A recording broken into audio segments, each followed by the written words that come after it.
that's a tremendous looking trophy. Hey everybody, welcome to the #1 PlayStation podcast in the Oceanias with your host, sick, cough, Dylan this week. But I'm here because I put in the work and I stick around, and PlayStation will never hold me back, even if I'm sick. I'll always be here for you, PlayStation. Love you. I'm also joined by Ciaran Marshall. Hey, I'm rather healthy, so it's fine. That's good. I'm glad for you. I'm really glad that no one has to feel Thanks, like I do, because it's terrible. Nicholas Pryor, who always looks like he's sick. Yep, there we go. No, just tired. What's going on, guys? I feel great for what it's worth. Hopefully we can counterbalance Dylan's badness with our goodness, Ciaran. Yeah, we'll do it. We'll do it. No bad juju here.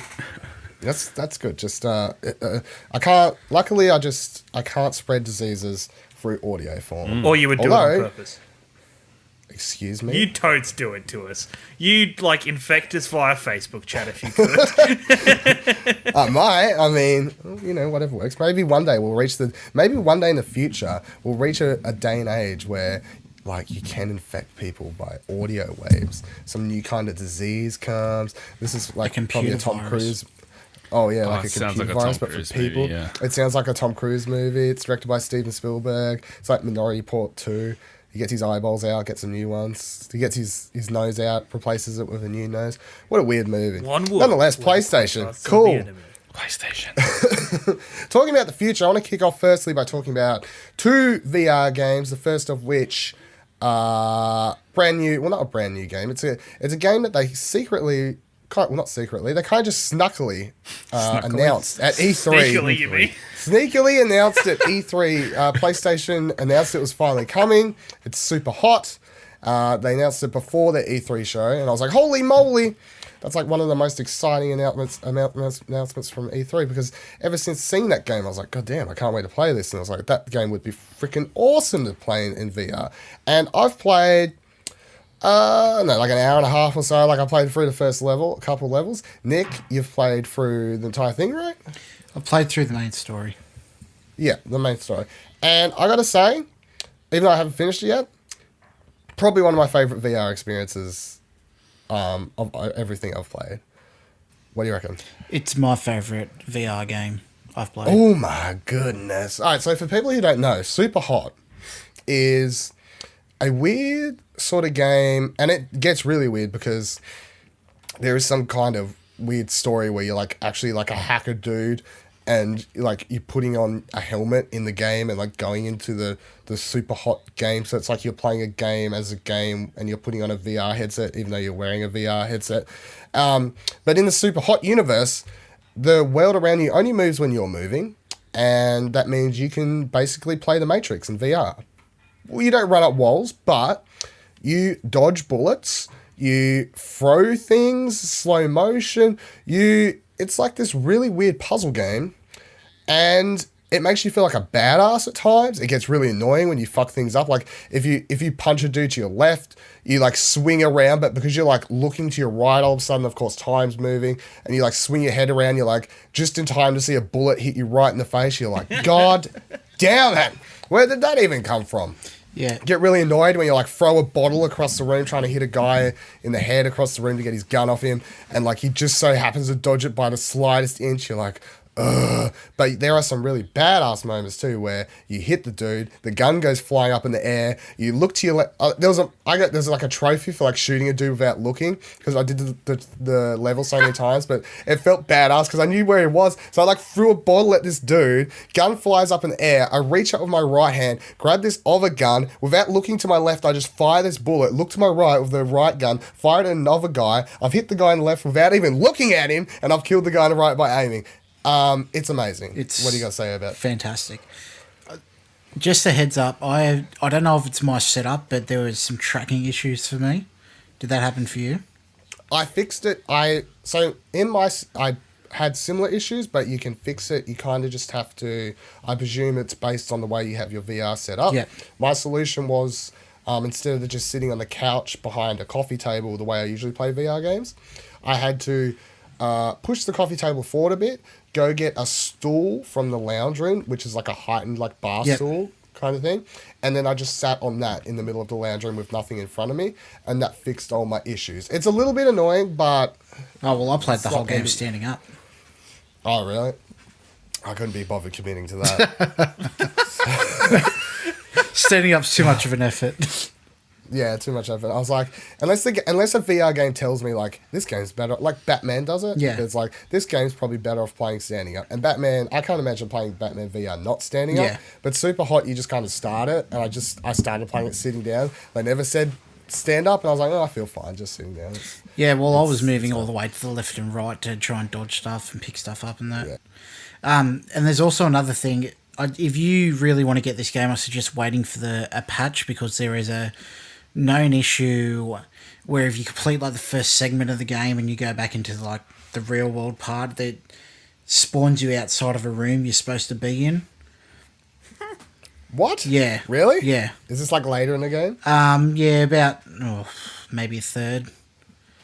I managed to fix it. I managed to, because you spawn outside the room, you got to walk forward and get a floppy disk, but I ended up going all the way to the back of the room, resetting my position, and then walking all the way up to almost in my TV to do it. Oh, God. All right, my other question about this game is, so I thought Superhot was going to be a VR-only game. But when I went onto the store to purchase it the other day, there is a non-VR version. Yes. With different trophies. And after different trophies, and after playing it with VR, I cannot imagine playing it like not in VR. Well, I've played it without VR, because I played it originally when it came out to the master race of PC. Yeah. And I think I'm really interested by playing it in VR, because when I was playing it originally, it was one of those games that's like, wow, this would be amazing in VR. This would be so cool. It is. But thanks. You're welcome. But it's one of those games where it still does work. I think my biggest problem with that, when I looked at it, when I saw it on the store, was the price of both games. It's like $30 or $35. Yeah, like I was like, oh, okay, so you don't get both by. I think it's worth it, because No, when you finish the game too, you get all these different challenge modes and like an endless mode and stuff like that too, which I could see myself going back and playing. The thing that annoyed me with the two versions is apparently they have different content as well. Yeah, it would make sense, because a lot of the stuff you can do in VR just ain't gonna like work in normal. Even like levels are different from what I've read, which is kind of annoying, because there's nowhere is it clearly stated on the store that if you buy one version it's different from the other. I think it's because playing it through, and I've watched a couple of streams of it when it was on, because it's on Vive already as well, that there are some of the levels in the non-VR version that it wouldn't be possible to do. No, sorry, the other way around. Some of the VR levels it wouldn't be possible to do with normal controls. Yeah. Because you don't have that same freedom of movement. You are. Yeah. I'm bound. fine with that, but like I said, I'm a bit annoyed that it was nowhere clearly stated on the store. Yeah. So, Nonetheless, I'm quite happy. And I mean, we talk about VR a fair bit on this show, I think, and it's because I feel like we kind of have to. It's still like VR's still kind of at that stage where, I mean, you even went through the stage of like, I might sell mine, I might get rid of it, like if E3 isn't good and all that sort of stuff. So I think it's good to bring up with a game like this comes out. Is this a system seller? Of course it's not. I don't think there's any system seller for VR. There's no game that's like, that game is worth paying like freaking $600 to get the VR plus the game. However, it's nice to know that slowly but surely the VR library is building to have a bunch of really great games, and Superhot's obviously joining that, because, and this is one of the things that VR does that you just won't get in normal games. yeah. It is that like badass feeling of like literally grabbing a gun out of the air, like shooting dudes about. It's the same as like when I played Batman. And it's like that reaching down without looking, grabbing a batarang and just throwing it off to my side without even looking. Like aiming over here, it's like bam, you just do it like second nature. And you do that thing in Superhot too, where you're not thinking, your brain's just like grabbing and shooting without. Oh yeah, you feel like a total badass. It is unbelievable. I couldn't imagine that. It's what makes me want Superhot even more, because I can remember getting that feeling while playing that crappy heist VR mission. Yeah. Because I remember like, it wasn't crappy. That was pretty good. It wasn't crappy. I enjoyed it, but at the same time, I wanted a longer experience. And I had that feeling of like being able to literally like chuck the gun between your hands and use different hands and like Yeah. actually loading the gun properly and stuff, like having Yeah. a clip ready. That and Arizona Sunshine made me keep my made me glad I didn't sell my PSVR. Are we going to return to the topic of if Nick's selling his PSVR in about a month? Or like monthly check-ins of has it changed again? I feel like we should do it every couple months. Like, but If anyone wants to sell VR's on an uphill, so an aim controller, hit me up because I don't want to buy Farpoint. Are they still not selling those individually? No. Ah. disappointing. All right, so there's the other VR game that's out this week that I want to talk about that I've been playing for the last couple days is Futurlab's new game, Tiny Tracks. It's their first VR game. It's their first on rail. What do you call it? Like electric car racer thing? Whatever. AFX. Slot cars. Slot cars. That's the actual term I was looking for. Thank you, Jono. Slot cars game. It's also their first, like, as far as I'm aware, I think like Futurlab's first like heavily multiplayer focused game, and it's really cool. It has a lot of problems, and I think that many things I may have more fun. I haven't had a chance to play multiplayer yet, and you can tell straight away. The game was basically made to be a multiplayer game, which is of course really weird to me straight away for VR games, because I feel like heavily focusing any VR game on multiplayer content is automatically the wrong choice. Does it have no matter what the online? game Does is. it have online multiplayer features? Yeah, It does? it's online. Okay. Yeah, Well, you yeah. can't really play But- VR couch co-op. Yeah, that's what I was just double checking. I didn't know if there was some Although, crazy system that let you do it. That is a system I wouldn't have mind having, because within my first half hour of playing it, I was like, oh, cool, multiplayer. I wonder if there's like a mode where I can play it and like in the VR headset I'm seeing what I'm seeing, and then someone else could play on the screen. Kind of like the Toy Box one. No, not Toy Box. Playroom. Playroom, yeah. Yeah. Playroom does stuff where the person in the VR headset's seeing a completely different view to what the person on the TV's doing.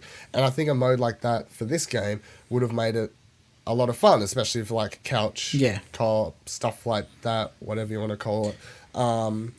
Whether or not it really needed it, I don't know. Maybe it's too complicated. I'm not sure, but it has been done. So I've got a question. If it's like slot cars, because playing slot cars in real life, you just pretty much pull the trigger and it goes. Hold the trigger, yeah. So the game mechanics are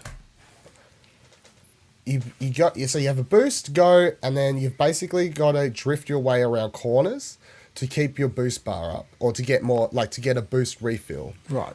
And if you don't drift the corners basically perfect and boost the entire lap race, you will just lose. And the drifting mechanics, like a lot of Futurlab games, I'm going to say it's not easy. Yeah. I haven't managed to win a single tournament yet. I've managed to win races. I've never won a single tournament yet. The AI is very aggressive. Yeah. It is a game that I think will require, if you want to get good at it, you have to like practice the tracks lots and lots and get really good at the kind of twitch mechanics to keep your boost up while practicing taking corners basically perfect, because if you fuck up a corner and you accidentally hit it, you like stop for a second, and then all of a sudden you go from first to fourth and you'll basically never catch up. So do you And control it's with like steer around the corner, or is it just a button to Yeah. drift? No, so you have to like hold into the corners. So Right. So if you're going up towards one that has to go right, you have to hold right and go in. So all that stuff sounds very boring. I suppose you're like a slot car racer. How could this be exciting? I think if this game wasn't VR, it wouldn't be anywhere near as fun as what it is, because the main factor that makes this game fun is the fact that the tracks that are in front of you some of them are really cool, like really, really cool and really well designed. There's ones that'll go. You'll see like the track in front of you, and there's like a loop-de-loop, like a figure thing in front of you, and you're like looking up. No matter the whole time you're playing, you're like looking left, down, up. You're following this car along this huge track. If there's like a loop-de-loop thing in front of you, you can like lean in and like look down to see like when the track goes down there. So you're looking around the track, all sorts of things like this. The music in the game's great. It's actually the composer's the same person that did the like Horizon Zero Dawn music, which is really weird. But I was like, within my first half hour I was playing, I was like, the art style's really cool, the track designs are really cool, and for some reason this music's really awesome, like way better than I feel like it should be for a slot car racing game. It's like I Google it and it's like, oh, I don't know why this person did the music, but sure, like it's kind of fun. Yeah, I mean that's the part that makes it. It definitely wouldn't be anywhere near as fun as what it is if it wasn't in VR. But I feel like it's missing a lot as well. There's like 4 tournaments with like 3 tracks in each. You can probably play through the whole lot of them in one sitting, and then you're more or less left with the idea of either trying to get really good at the game to beat the times, or the main component of the game, which is the multiplayer. So do you see people putting in time to be good? I don't see the point. Do you think it'd be more beneficial if they had it made it easier with the option of making it more difficult? That's exactly what that's what I think. Because my main problem with it is, I'm enjoying playing this game. I like the tracks. I like the design and everything. I like the music. I'm sitting here and I'm just like, I wish I could switch the difficulty to easy. Yeah. Because I'm not winning. Like, it's not even like I can win.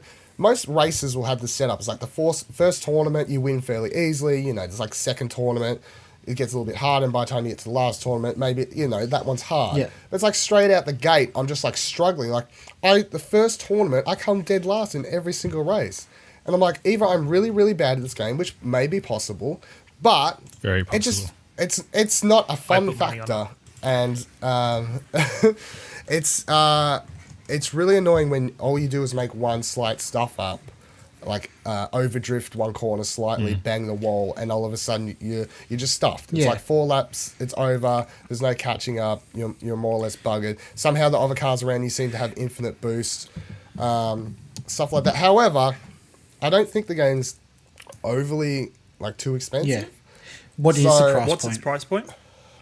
I think it's like around 15 to 20 bucks. That's okay. That's cool. But I just can't see people going through the hassle to set up their VR to be frustrated. Yeah. No. My biggest thing as well is, especially, and it's something I always hear it when people talk about new VR experiences, is this, it was really cool and it took me about 1 session to finish it off. Like, the only games that stand out for me about that are Resident Evil 7, Superhot now, and Arizona Sunshine. I've heard a few people talk about it. They'd go back and play it more than once.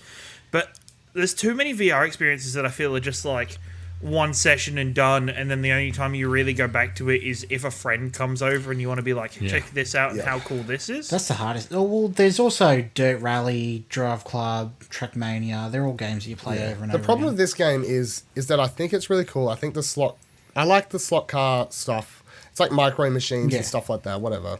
It's like, I like stuff, mini races stuff as well, like Tabletop Micro Racer machines. was like a PS Plus game at one stage, and that was a lot of fun. So I like these kind of arcadey racer type things. However, I'm just not having fun because I'm not winning. Yeah. Like, it is literally I know it sounds like bad to say and everyone can like scream, like get good and whatever else like that. But the fact is, I've played it for enough time to the point where I feel like I should be able to like be better at the game, and it should just be funner. And it's really annoying because it's like I show a lot of really cool VR games to my dad. I'm like, Dad, check out this, like, oh, watch this YouTube video, stuff like that, because he'll enjoy stuff like that. And I'm like, oh, he might enjoy this, but he's not going to. I wanted to show it to him, but I'm like, he's just going to suck. And it's not going to be fun. Like, yeah. I think Ciaran touched on something that the developers were talking about at E3 for this game, which was that a lot of times VR is just an experience and they wanted to do something that people could play for a long period of time. And it looks like they may have done that too much with the difficulty. They went too far over the dip. Yeah. I think. But it's good that they're thinking that way. It's good. It's a good sign for, I think, VR's long-term viability, that they're doing more than just experiences. I think if the game was more... Like, if the main, like, kind of circuit track racer part was less difficult. I don't mean just, like, let me win easily. I mean, like, just make it more attainable. Don't make me feel like I'm playing the Dark Souls of freaking slot racing games. If you're playing with other, like, online with other people, then you'd be on the same playing field. I feel like it would be field. easier. Yes, I honestly feel like it would be easier. That's why I want to jump back in and I want to play it when there's more people playing online and check it out then. Because I honestly feel like playing other people will be a lot easier and funner because than you'd all playing be the just AI terrible. currently. Because the AI currently just feels stupid to me. Is it one of those AIs where you feel like they've programmed the AI so well that the AI doesn't make mistakes? Yes. Like it doesn't make those human errors. Yes, That, I've never seen one like hit a wall accidentally or anything that like you'll do as a player or like overdrift a corner. It's like they're constantly winning, especially the first two dudes. There's like, and they've all got names too, like, you know, like random, there's like Jimmy something or whatever. I've got like this one damn AI name that always comes first, like burned into my retina now. Yeah, just nemesis. like anytime I finish a race. Yeah, it's like my damn nemesis in this game. Nonetheless, I mean, if you like slot races and stuff like that, and especially if you like VR, I suggest checking it out. I think if money's not a factor because it's not so expensive, I think it's worth checking out just because I do think the design and the music and everything, like the production side of things, really great. But the fact remains to me that it's not as much fun as it should be, and it's a game, and that's the main. Yeah. Like it's a game, so it should be more fun. Well, I think Nonetheless. they're going to hurt their chances with a lot of review type stuff saying it's too difficult, and that's going to hurt their sales. Yeah, unless they like patch it down or something like that. Yeah. But anyway, I mean, I hope it can be fixed. A lot of these problems could be fixed, so we'll see. Yeah. All right, on the next thing, Destiny 2 beta was on last week. Open. It was like closed for a while. Now it's open, right? Like it opened up like yesterday or a couple of days ago or something like that. they just extended it. Just extended Another day it. or so. Yeah, back to tomorrow. Nick, you jumped in. I You did. checked out the Destiny 2 beta. I need your thoughts and opinions. I personally think, from what I've seen, as someone who hasn't played it, it just looks like more Destiny, which to me is not a big turn on. For me, I got burnt out with Destiny, and this is just more of the same from what I've played. It's just, it doesn't do anything different for someone who's played it and got over it and wants to jump back in. They've more played it for the hardcore fan base that just want to keep playing the same thing over and over again, just with more content. But it's just too similar for me. Does it feel like actual number 2, or does it just feel like a bigger expansion? It feels like a bigger expansion to me.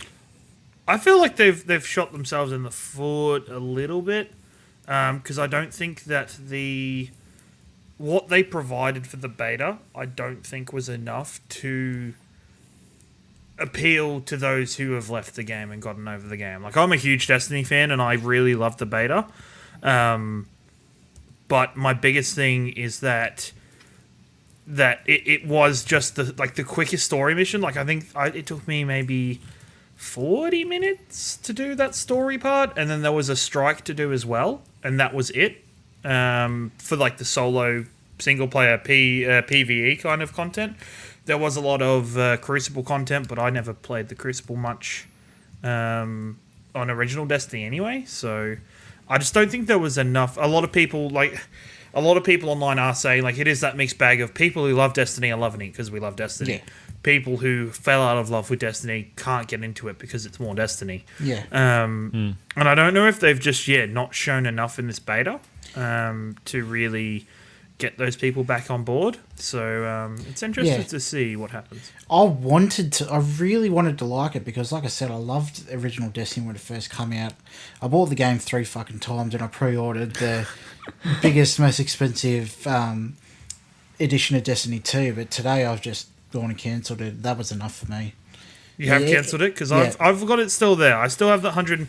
My biggest thing now is I have a copy on my Xbox and the copy pre-ordered on my PlayStation, but I feel like I just have to cancel the PlayStation copy now. Yeah. Because I don't have anybody to play the PlayStation 1 with. So I'll probably... Yeah. And that's the biggest thing, is that I hate playing games where it's a big multiplayer. Like, I'd love to have Strike Team, so I'll probably play that on my Xbox. So F you, PlayStation, your fan base. That's fine. You ain't get all the content. Oh, sick burn. Ooh, I did a bit of content. a litmus test just before this, scrolling through the Twitter search for Destiny 2 to see what people's overall, general, the common man is thinking of this, and woman. And it seemed like people were digging it. Like, I don't know, Nick, if you felt like you've been in the minority and people who are turned off by the sameness or what? Because I've seen a lot of this is better, they've improved this element, they've improved this element. What do you think? Yeah, from my point of view, what I've been seeing in YouTube suggested videos, they haven't been as crash hot on it as Ciaran has. Like, they've been more in line with my view. But yeah, like I said, Ciaran or Dylan, have you heard much in terms of the general? Like, is there a consensus? Not from general. I've only seen like proper like people who love Destiny. Like the type of people who made a crap ton of Destiny content on YouTube and all sorts of things, and they've been like saying it's amazing. But I mean, that's obviously biased. Like Twitch streamers and I that think kind it depends on. Yeah, I think for people as well, it depends on what era of Destiny 1 you played in during, because I didn't play vanilla Destiny. I never played vanilla Destiny because That's all I played. Is that all? Yes, exactly. That's all you played. I stopped before the first DLC. Yeah, when all I played like 150 hours, and the first DLC hadn't even come out. Yeah, like that's the thing, is that there's these two groups. There's people. There's these couple groups of people. One of the groups is people who only play vanilla and have the bad taste in their mouth of standing in front of that loot cave for hours on end. Oh yeah, getting loot. Exactly, Dylan. You know exactly what that is. And then you have people like myself. I didn't jump in until September last year when majority of the content was out. The game had been fixed, a lot of the errors that were in vanilla, and I had a fantastic time. I had so much fun in that game. Look, I loved shooting random cave stuff like that. I caught up on so many podcasts. But that's the thing. I think I'm excited because it actually seems like this time they have put a lot more emphasis on the story of the campaign, because last Destiny 1, you actually, if you wanted to learn more about the lore and the story, you actually have to go to a website, which is dumb. Very I remember dumb. the app reading the Grimoire cards or whatever they were. Yeah, so I think it depends on where you are with Destiny and where you were with Destiny 1 as to what you're going to do about Destiny 2. Yep. Yeah. All right. Destiny 2, up in the air. How does Chance people and love it. Nick is not a fan. Unsurprisingly. All right, let's talk about the main topic this week, which is that the IGEA, which sounds like a supermarket, the IGA, put out these stats. It's more than stats. It's like an entire freaking portfolio of work, several page thing that they put a lot into. But we're just going to stare at a lot of numbers today and talk about them because I quite like stats. I know Nick likes stats. I do like There's stats. stats about video games and video games market, people playing them, all sorts of things to do with Australia, and they're just interesting. And I think if you don't find them interesting, then Wrong podcast. Boring, I guess. I mean, yeah, we're gonna talk about boring old stats today for a little while. It is really interesting when stuff like this comes through, because a lot of it, I feel like a lot of it is stuff that either your mind goes, oh, that makes sense, like that number's what it is, and there's other things that you go, I didn't think that would be so high. So I think they started doing this in like 2000, I think it says. So the foreword says in the mid-2000s we began documenting game audiences at a time when an active culture had formed to surround and celebrate interactive games, and when the first players had become adults. If you would like to quickly pause the podcast and read this, you head to IGEA.net and find The link will be in the show description. Sure, that makes it even easier. Good job. What a guy. Good job, Dick. Okay, so I just want to skip to page 6 or something. Page 6, right. So key findings. Like, I just want to go through these, get everyone's opinions, just talk about if we think, like, if the number shocks you, if you think there's anything odd with that, and that kind of things. So, games, households. 97% of homes with children have computer games. Completely unshocking. I'm surprised it's not 100% at this stage, because everyone has a freaking mobile phone, which they do count as a game system to some form, I believe. If they don't have any games on it, they probably wouldn't consider it that. Oh, got their BlackBerry 2100s or something. Isn't Snake on every phone? Snake on every phone? Not on every iPhone. Oh. It's all about that Pokemon Go, man. Yeah, well, that's another thing that everyone says. 60% of households have 5 or more screens. That was quite shocking to me. 5 or more screens? I think no. 60%. That's believable. That includes That's laptops, believable. That's tablets, phones, My house laptops, has- tablets, TVs, switches, Vitas. fridge. Yeah, fridges have Oh, screens. yeah, your smart fridge. My goodness. don't think I'd be able to count the number of screens, but my house would be under like the freaking. Oh, that's a scary thought. Let's not go down that road. I think we have 7. Yeah, I mean, but we're in the we're a bunch of big old nerds. So I mean, it makes sense. We've got a bunch of TVs and whatever else in our houses. 80% of households have more than 11. one game device, and this is the kind of stat that makes me like kind of want to search out something to like compare it from for like 15, 20 years ago, because I reckon the comparison would be It's probably in like this. highly different, especially back in the day where it was a lot more. I don't reckon the games industry these days is much fanboyism as much as people like to still think it is, but not as much as it would have been like back with the like Nintendo versus Sega or like Nintendo PS1 era, even stuff like that. I feel like these days more people are open to just be like, oh fuck it, I'll just own every console. I want to play all the games. I'd be What's it interested to matter? see the stat of like current gen devices versus say like Old gen. old gen devices and stuff as well. Considering like I would not be surprised the majority of like a majority share of households would have like a Nintendo Wii, because those things sold like hotcakes. Those things sold ridiculous. My family had a Wii because it came for free with their TV. Yeah. So, and they started buying games for it. So they got them there. It's like they weren't going to buy one, but then they got one. They started actually just paying for freaking Mario Kart accessories and all sorts of crap like that. So, interesting. They've still got it. It's the only game console that my dad's brought or owned since the PS1. On topic, 16% of game households have a virtual reality headset. I feel like this number's high. That's It's way impressive. too than I high. would have thought. That's impressive. Yeah. I'm that statistic alone makes me question who the audience is. Like, does it say anywhere that you've seen, Dylan, if they've surveyed like a gaming audience, or is this just the general population? It is. Well, you got to remember literally what too, they- everyone that bought a Samsung S7 on release got a Oculus headset for their phone. Yeah, but that still wouldn't It be says- a high percentage of people, surely. It's a study of 1,234 Australian households, 3,135 individuals of all ages in those households. Participants were drawn randomly from the Nielsen Your Voice panel in March 2007. Research was done at Bond University. The margin error is 2.7%. So Okay. is there any? Does anybody want to do some quick math on that? What's 60% of that 1,000 whatever? I'm not doing it. 100 and something? Yeah, is it 100? More than 100. I mean, it's worth pointing out that it does say 16% of. I mean, it does make sense, but it's like 16% of game households. So it's like right. Okay, that makes a lot more sense. Yeah.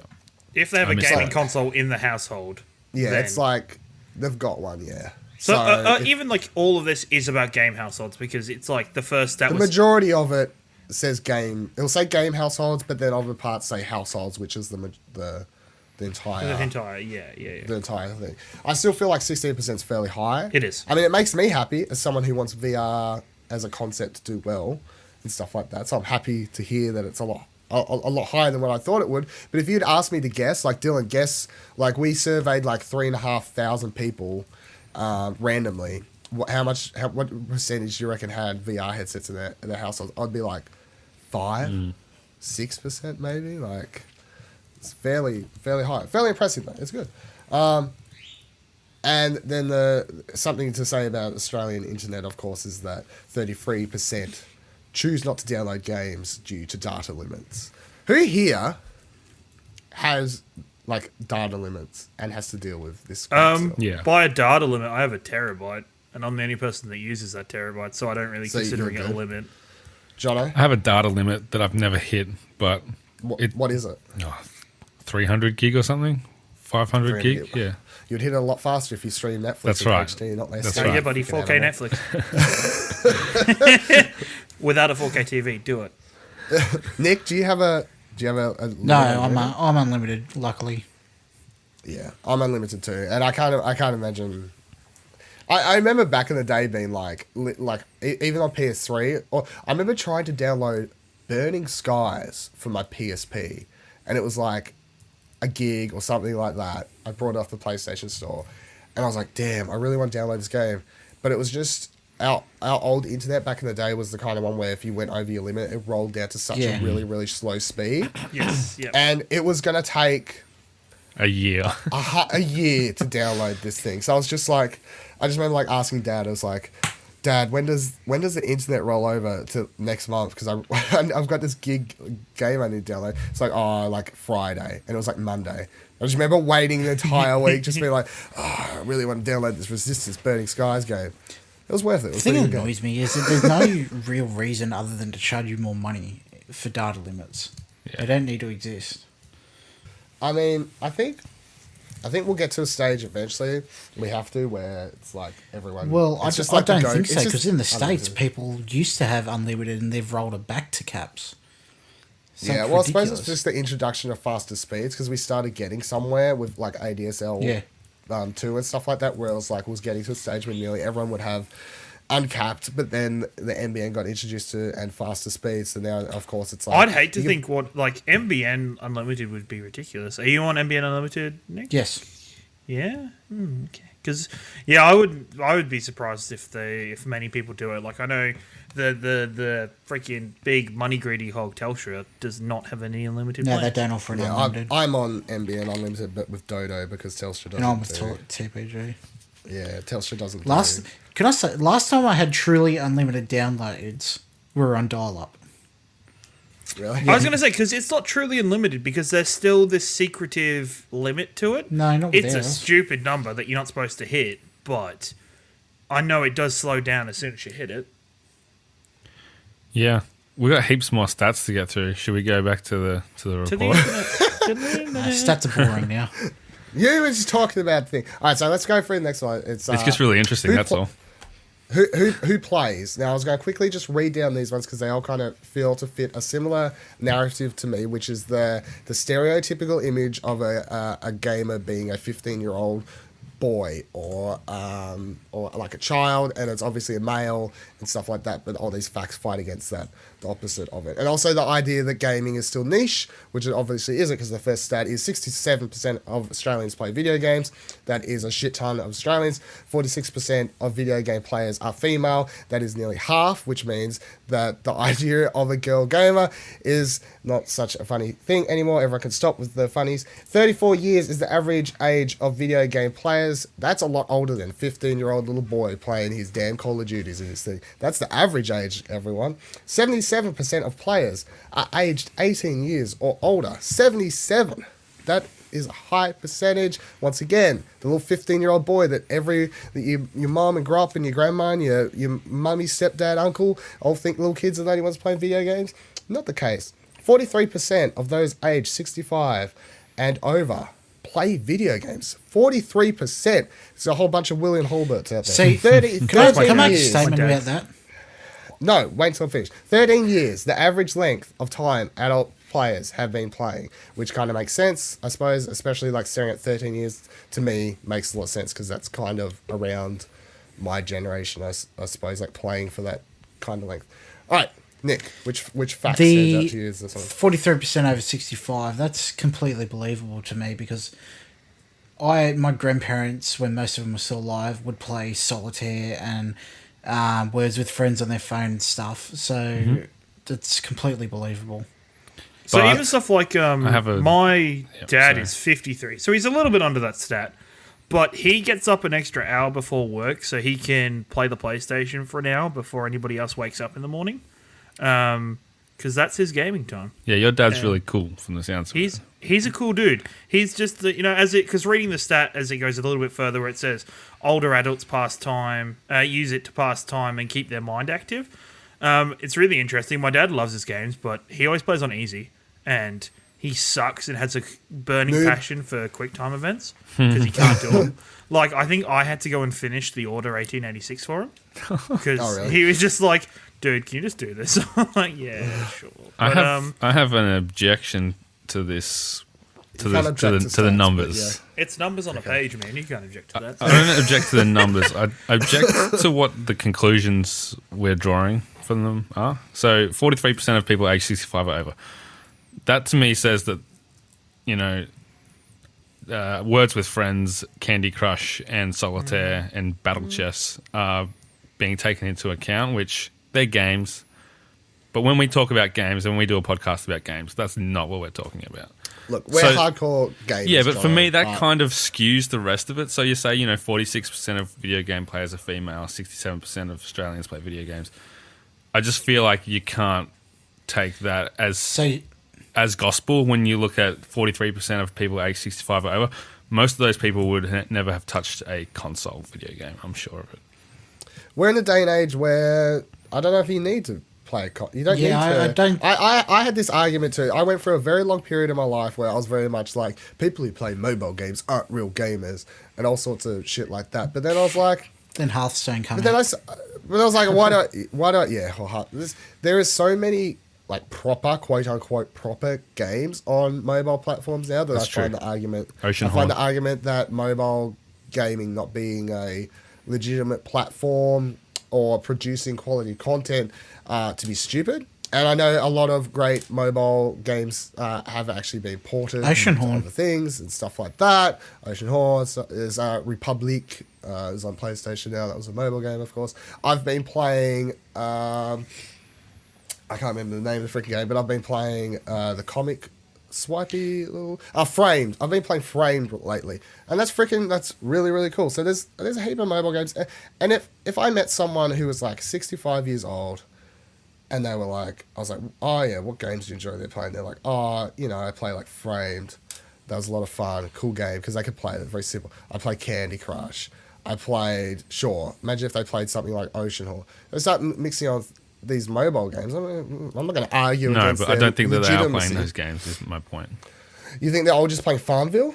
Yeah, I think that they're playing Words with Friends, like what Nick was saying. I don't think that's a terrible thing. Like, I'm proud of games that's a game, in my opinion. I'm not saying that they're not games or that we shouldn't value them. I'm just saying that it should be taken into consideration. Like, would you go around saying, "Oh, my grandparents are gamers," just because they play games? I think if you play games, you're categorized as a gamer. Yeah, I'm not like attached to the term gamer that I need it to be like. I'm just glad that games are bringing people together. Like, no matter what format they're on. Like, if I can talk to my grandma or grandpa about, hey, you played get to play a game of Word with Friends with them. That's awesome as shit. Like, that's fun as. And then all these people that I made a joke about Pokemon Go. So many people actually have made friends due to that goddamn game. Like, where I drive past, there's like a hotspot in the middle of Shepparton, my town, where if you drive past at night, there'll literally be like a group of people just sat in this little gazebo there, all playing Pokemon Go, because it's a good spot to be. So and grind. I don't know. Don't think the mobile hate is as needed as it used to be. My nan, before she died, she started playing. Never played any games in her life, but my parents got her an iPad, and she started playing like heaps of match kind of games on it, Candy Crush, simple shit like that. It's like Tap, Point, stuff like that. But it did mean that like I had something to talk about or like connect, I suppose. Even though obviously I'm not like a crazy Candy Crush thing, but. I mean, she was playing games in the last couple of years. You yelled at your nan that you fucked her mum and she needs to get good scrub. Dear God. Shit, that went to a weird place. Took it to a whole sort of darker level. All right, let's talk about how we play. 89 minutes is the average daily total of all gameplay. I believe that means like the average play session. Yeah. I presume that's what that's trying to say. And that kind of makes sense. I mean, if I sit down to play a game these days, I'll probably play for like an hour and a half or something, unless I'm like streaming or something like that. That feels like the proper, like my attention span, unless I'm like sitting down for a proper session, a hardcore sesh, as the kids say. Come to sesh, bros. 98 minutes is the average total time for males. 77 minutes is total time for females. 10 minutes twice a day is a typical for casual gameplay. I suppose that makes sense. 10 minutes. You open Pokemon Go every 10 minutes for 2 seconds. So 1 hour daily is the typical in-depth gameplay. Why we play? Pastime, to have fun. So these must have been answers or like top reasons for younger adults play. Yeah. Pastime, have fun. Top reasons younger adults play, have fun and de-stress. Top reasons working adults play. Passing time, keeping an active mind. Top reasons older adults play. And I mean, this all makes sense. Like, younger, when you're a kid, you're playing video games mainly for fun. You're not doing it for, like, anything other than the fact that you purely enjoy video games. When you get into middle age, it does become a de-stressor, and I'm sure all of us can kind of speak to that, like coming home from work. The idea of sitting down to play a video game and stuff like that can be a de-stressor. You obviously don't have that when you're a kid. Or a social thing as well. Or a social thing, yeah. And I'm glad it's not a thing to pass time either, because my God, I have to find time to play video games. That's my thing, yeah. And then the older one, keeping an active mind. That's I can literally just relate that straight back into my nan, because that's the reason we started getting her playing video games, because it's helping her kind of just not get fucking like super depressed, I suppose. Gameplay sharing culture. 68% have used walkthroughs, videos, or wikis to help their gameplay. I felt like that number would be higher. That should be higher. I think that should be a lot higher. I feel like people are fucking lying. Do you think trophy guides are included in that? They have to be. Definitely, they have to be. That's There's no way. There's no walkthroughs for Candy Crush and Farmville there. Probably. Jono just keeps bringing it back. There is hints and tips and so strategies and stuff today. which would come under wikis. Jono's driving the stake into the vampire that is mobile games.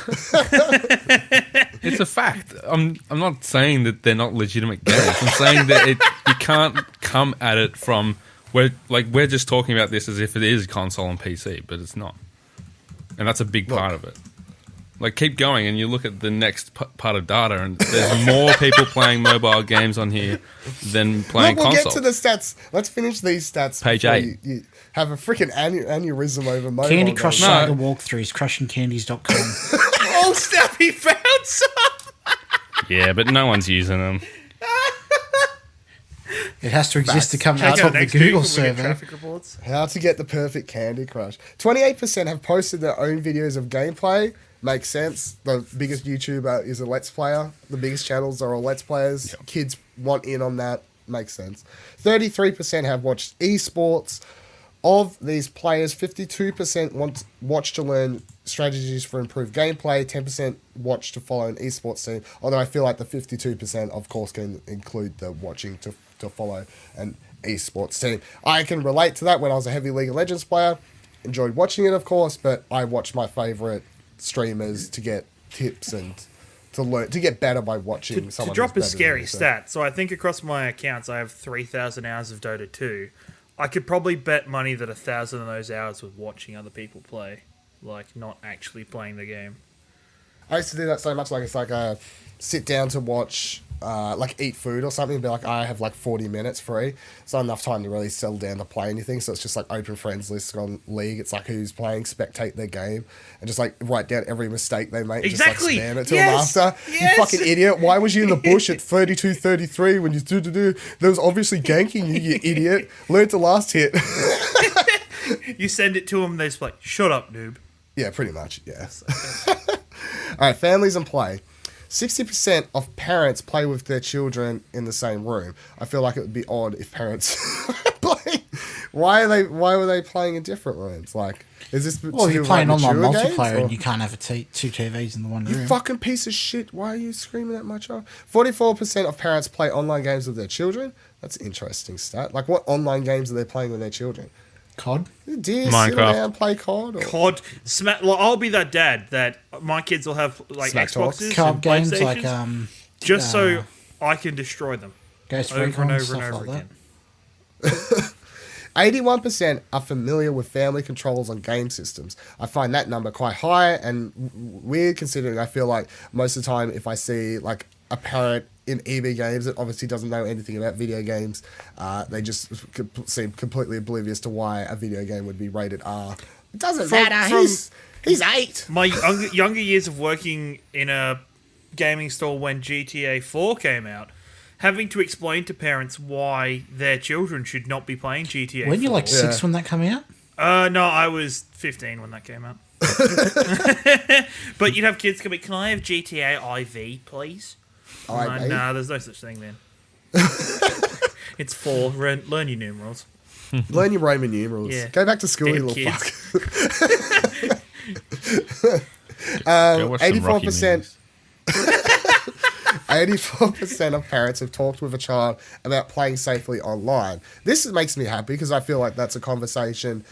In general, I feel like online safety, not just to do with like video games, but like social media and all sorts of things. And the world we live in today is a conversation that maybe they need to be like that. Obviously, our age group growing up, if we like when we have kids and stuff like that, is like something we're obviously more aware of and something more open to. But I feel like there's that weird generation that has kids that kind of aren't big into internet culture or didn't like grow up with internet culture and are kind of oblivious to why they may need to not like hide their child from the internet, but like just more be aware and teaching them the tips and tricks of how to not Get Don't catfish. answer ASL on what get school you go catfish. to. Yeah, stuff like that. So, games and well-being. For better health, participants and video games. 84% can improve thinking skills. 78% can improve dexterity. 59% can help manage pain, which I find odd, interesting. For positive aging... It's because of the participants mobile said gamers. Oh my god. They're like, Said it's good for my arthritis, 90% may increase mental stimulation, 80% may fight dementia, 54% may increase mobility. Okay, I mean, wait. yeah. I have problems with 2 of those stats. The first stat was Can't have problems with numbers. Improved dexterity by 70% because, okay, my thumbs are dexterous as fuck, but the rest of me, hell no. But the other one that makes it interesting is 80% say video games may fight dementia. Is that, like, saying may fight dementia? Does that mean the people that are playing the games over 46% had dementia, or like that set? I think it just means like instead of growing old, sitting in a chair, doing nothing, Yeah, just kind of instead of wasting away, letting your mind waste away. Playing video games can help keep your mind active because you're obviously interacting with something and always thinking, which is probably a lot healthier for your brain. In my opinion, it's a lot healthier for your brain to be playing any sort of video game, really, than just staring at TV when you're not really paying attention, which I feel like a lot of people do. I know, like friends, family, obviously grandparents. It's like they spend a lot of time just staring at TV.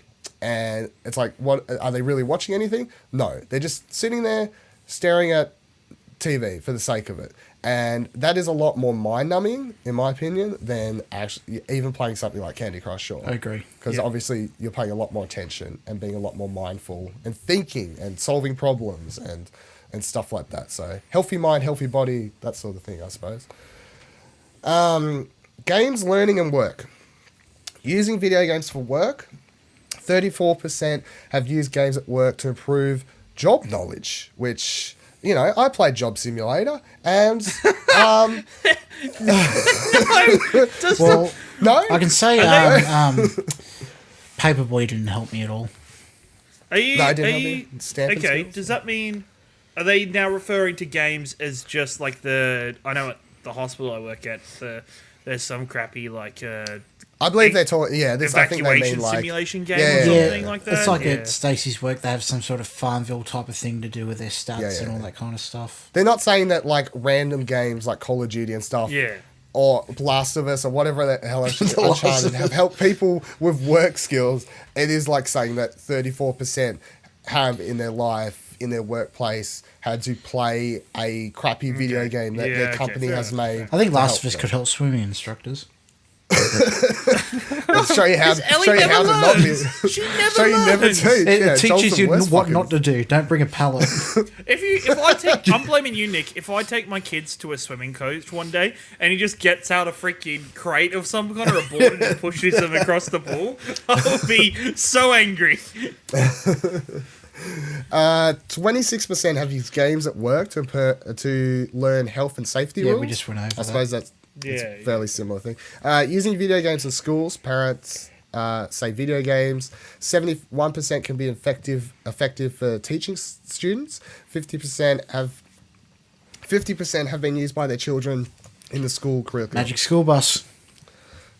Yeah, well, I mean, even I remember when I was a kid, we had some games on the computer at school, not that many, but I remember playing a lot on my PC. Yep. Like that were learning ones, like even like there was an Action Man game I remember playing. There's one that was we like, got every year, some math one that was like you were going through a story and you had to solve math problems to progress and solve challenges. Yeah, there's like and stuff. math defenders and Yeah. I know, unlike the normal kids who used to play outside during lunchtime, like the nerdy kids who feared the sun, we used to run into the library and see, like, not run, but like you would have to see who could get to the computer. All the kids run into the library wouldn't be able to run. No, I'd fall down the stairs or something. Like that's too dangerous. You did- used to like yeah. see who could get on the computers first because there was always, even though it was like some crappy like spelling game or something, you used to sit there and play games for lunchtime or whatever. That's like our computer class. We used to just play Monster Truck Madness. I learned to type from like a game. Yeah, so did I. Type to learn. Yeah, I don't know if it was that one, but I remember like they made a was game really out of The it. House It of was the like Dead one. it was like high scores and like Yeah. stuff like that. There was a little character talking to you or something like that. So game business. 76% say making video games in Australia benefits the economy, and I feel like Who's saying it 70 doesn't? Who's saying it doesn't? 'Cause politicians. No, but 76%. Aren't these all gamers that they've done anyway? Like, No, No. it's No? not. It is Okay, so- random. It's literally random households. Right. It would that's be. It would that's be why too they stayed in biased if they gaming picked households gamers. earlier, as opposed to just Yeah. everybody. Okay. Yeah, Alright. it would. This whole thing would be kind of too swayed if they purposely went did out all and said gamers, like, yeah. "Are you a gamer? No, all right, we don't want to talk to you." Like that's too. It needs to be random. So, I mean, they probably did survey some people, maybe some old grandmas who were just like, "Video games help." No, video games don't help. Shit, fuck off. Like, I don't know. Like, They just took that into account. Video games. That's mine. They're a waste of time. Okay, I got it. 20% was the growth rate of Australian digital game sales between 2013 to 2016. And I honestly feel like if you follow the games side of stuff in Australia, you know that our government and stuff doesn't really provide much funding for up and coming developers and stuff in Australia, which is really shit. And Yeah, I and feel like making money that, from fossil fuels. yeah, I feel like that number could be a lot higher if they took it a lot more serious. And I also believe that if one day they're going to feel really stupid when they realize that Australia could be, because there's a lot of talented people here, like I'm sure there is, Yeah. and I know that there's a lot of talented developers. There's probably a lot of talented people that haven't been discovered, and it could be making Australia money. It could be helping Australia, but they're not. The government isn't funding it. We or talked really about that a helping it. lot last week, actually. I should listen to last week's episode. I'm sorry, everyone. We probably Oh talked my about God. it too much. Oh. He's too much of a tyrant, just not listening to anything he's not on. Look, I've been busy. I usually listen. Bring I'll down catch the up. I tyrant listen that to is the Dylan damn. Blight. listen Stay up to Dylan. the Let Jono host. He said it. I Let didn't. Jono I host. didn't Look tell at me. him. This whole episode would be different. It would be just bitching about mobile games for the rest of the episode. 100% of Dylan I'm is not taking after his complaining dictator about inspiration. I'm saying that it skews the data slightly. Mobile in my games opinion. unite. Let's look at the page that John Page was 8. about. So page 8.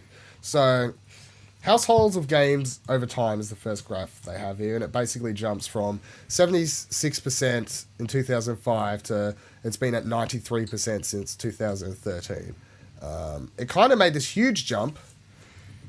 I don't know what happened in 2007, but it went from 79% of households to 88% in a year. It would have been I the don't know. PS3 Did the and Wii come out? 360. Or was it PS3? And the Wii, yeah, they all Yeah, and the came Wii. around Yeah, because that era. that makes sense. Yeah. All right, and then the devices used to play games. Actually, it was the Let's look at- smartphone as well that came around. Oh, yeah, at the true. time. Oh yeah, Jono, Sorry. but smartphones aren't games, so we're not counting. They are in this. They are in this survey.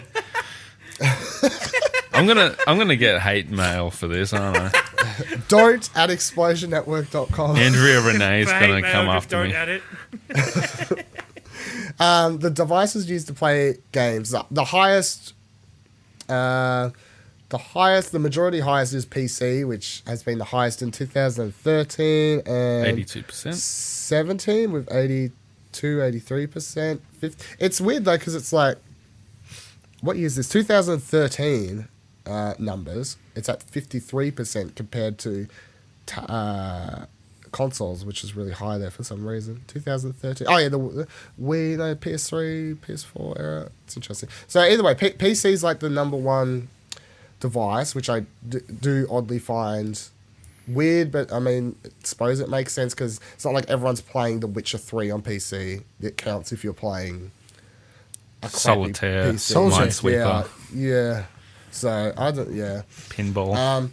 And then Jono's favorite statistic is 65% currently is what mobile's at for percentage used to play video games. Now, but we don't have the full stats. There could be a lot of people playing mobile games. There's crossover. Actually playing real. There's crossover. It's interesting. Where do you think the Switch comes under, console or mobile or handheld? What's that? Sorry. For this statistic, they've put Switch under console. Do you think it belongs there or under handhelds? Well, it's one of those hybrids, so I guess you have whatever to... Nintendo classifies it as, I think. So, Yeah. And they classify it as a console, so they have to. Why not both? Yeah, I think you have to go console because they do still have the 3DS that's obviously a handheld. Yeah. Tablet's still quite high, which I find... I feel like there was a weird period of time where a lot of people were playing mobile games and stuff on tablets because the early iPhones weren't quite as powerful as they are now, and they would struggle a lot more. But now it's like any game you can play on your tablet, you can play on your iPhone, and if you've got like the bigger screen iPhone, or like your Samsung Galaxy 8, which has like a nice screen and all sorts of stuff like that, I feel like tablets are I'm kind of surprised tablets are still a thing because now you can get all those laptops that double as tablets. Yeah, and Surfaces and stuff like that. Yeah, that's I find it weird. The tablet's just 4% lower than console, which is interesting. Yeah, it's I played season 1 of The Walking Dead on a tablet. Ooh, you mobile gamer. Yeah. And Final Fantasy 6. You didn't play a game then. You played an app. Ooh, That's true. Ooh. I find it odd how low. Leave me alone. So yeah, mobile's at 65%, console's 60%, tablets 56%, handheld's only at 16%, which I find a lot lower than what I would have thought it would be because I feel like the 3DS is still I thought the 3DS was still quite popular, like fairly popular. It's dropped off a lot since 2013 at 22%. Still At 22%, yeah. It's interesting. Look at handheld and tablet. In 2013, there was only 4% between them, but tablets just jumped up over the last 4 years. Yeah, it's really weird. So I don't know. It's just. Does anyone feel like those numbers would be like in your mind should be like switched around? Like console should be higher or mobile should be lower? Or No, I think it's an even spread considering it's looking at households and. I'd be interested to see the statistics of like family role breakdown to. That's on the next page. Games. Is it really? Yeah. Ooh. In homes with and without children. But even stuff like, is there like percentage of mums that? Mums. Why are you so interested in mums? Like I don't know. I don't know. I guess it's because in my own family dynamic, like my mum would never touch a game or a video game. Not even on a mobile phone? Not really. I don't think so. Like maybe she might have Candy Crushed once or twice, but she may have Candy Crushed. That's a term, is it? She may have crushed some candy back in the day. Yeah, she dabbled it, but she retired early. Yeah. So it's functionally plays 30. So 2017. Female proportion over time is what I think he was on about, which is it goes up really, really drastically from 2005 38%, and then 2007 41%, 2009 46%, 2011 47%. And it kind of just plateaus around there. Interesting. It just has this huge jump. I don't know what mobile phones.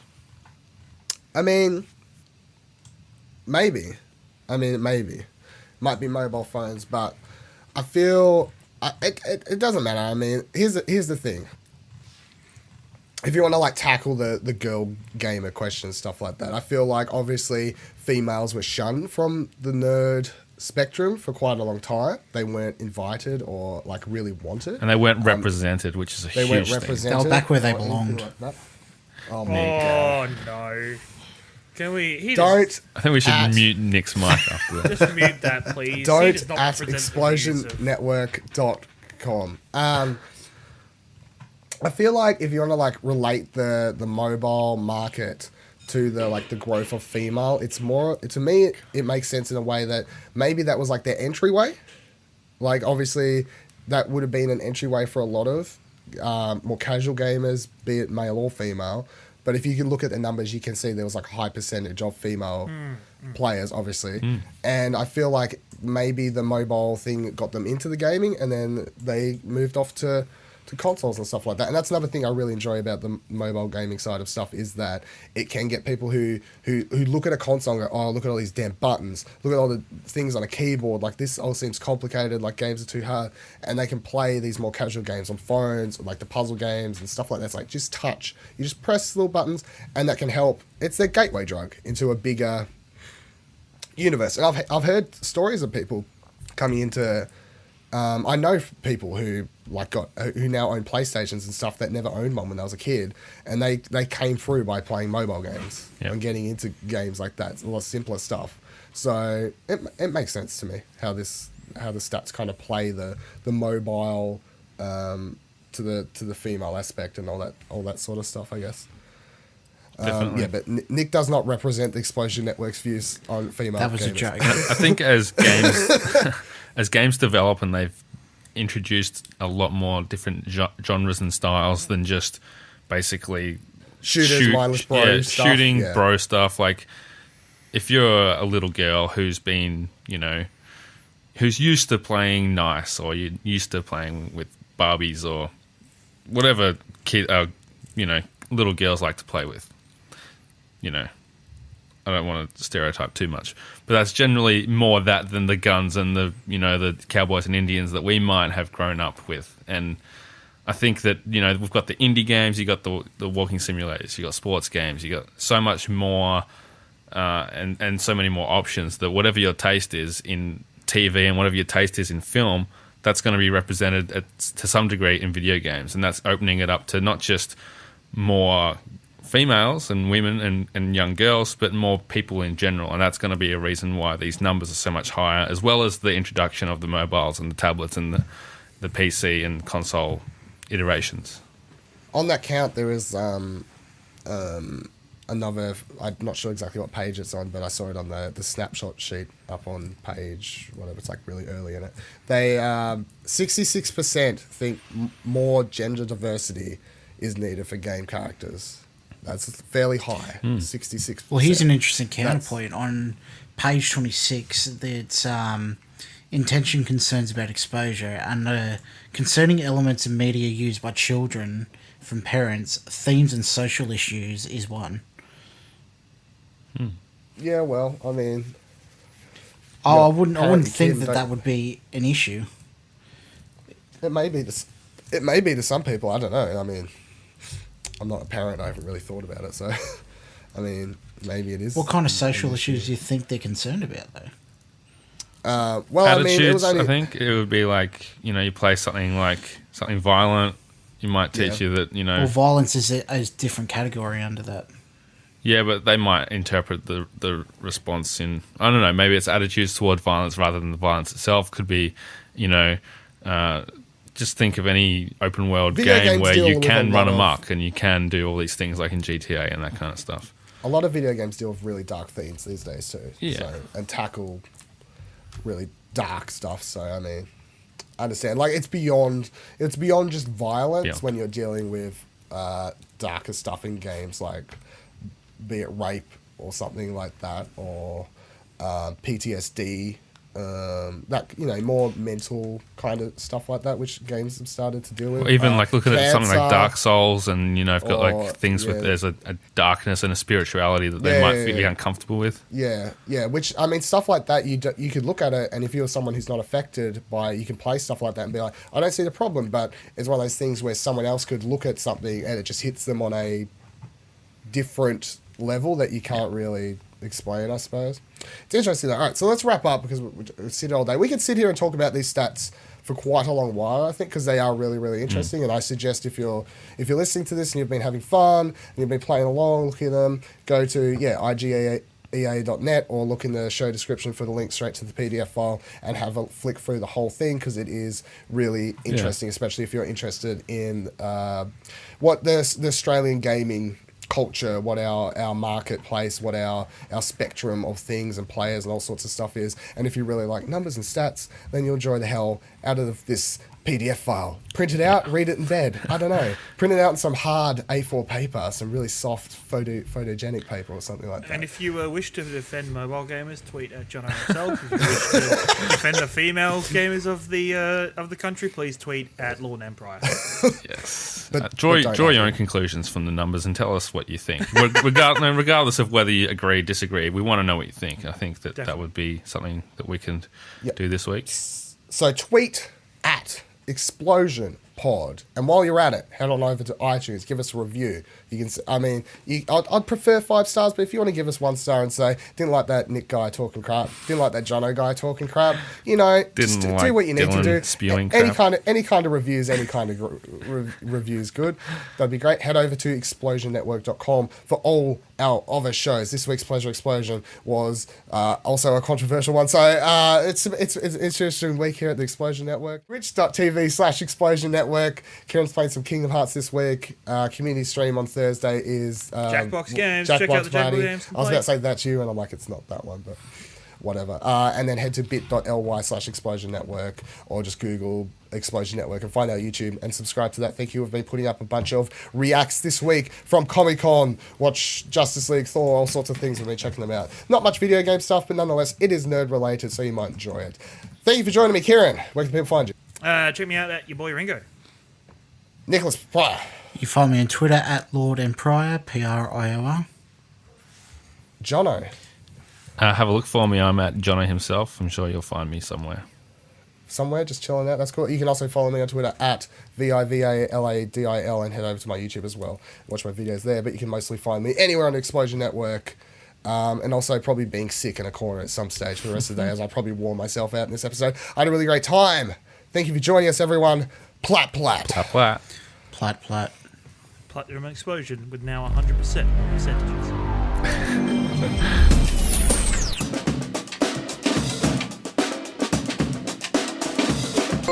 Wow, that's a tremendous looking trophy. I hope I rustled some jimmies